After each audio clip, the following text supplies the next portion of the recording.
I'll go left 5. Left 5. And hold position. Hold. Alright, and swimmer is on deck. And just have to blow that up.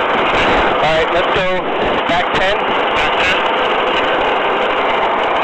And I got you coming up slightly. Back 5. 5.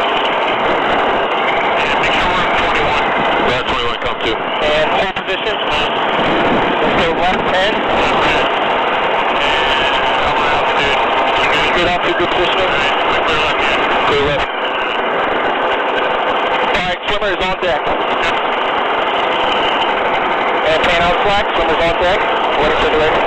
And swimmer's disconnected. And hoist hook is clear. Now we can come back and left. Hoist hook coming up. Back and left. Yep, back and left. I think it might be, if he's able, I think it might be better if we just do a double pickup. Double pickup, rather. That hoist hook's coming up. We got a ways to go.